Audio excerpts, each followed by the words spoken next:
In chilling darkness, Ukrainian refugees queue to cross the border into neighbouring Poland. Hundreds of thousands of people have fled their homes into neighbouring countries, many with small children. The UK and other nations have sent humanitarian aid, but the government's under pressure to commit to taking in more refugees.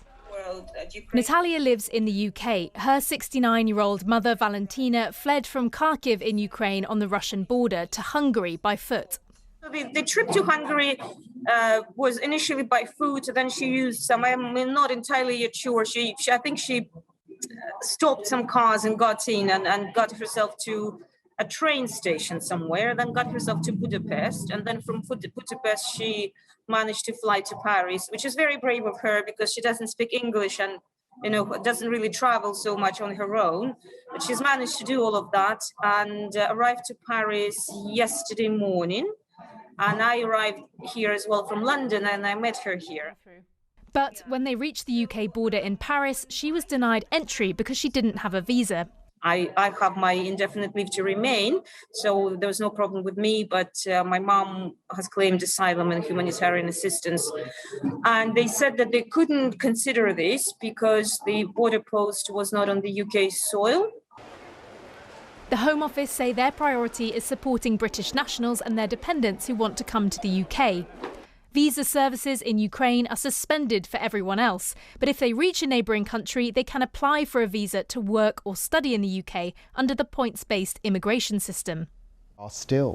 But Labour and some Tory MPs want the government to ditch these normal visa restrictions for Ukrainians trying to flee war. We have to have a generous scheme that is equivalent to the scheme that we offered people after the Balkans crisis. We're asking people to jump through hoops. There's bureaucracy, there's red tape. Why would we ask people what their salary levels are when you're fleeing war?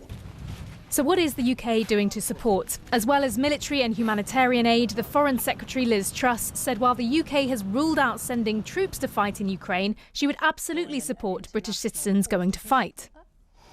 I do support that, and of course that is something that people can make their own decisions about. When it comes to refugees, though, she said ministers were looking at what more they could do. Britain has always welcomed refugees fleeing from war, and we're urgently looking at what more we can do to facilitate that.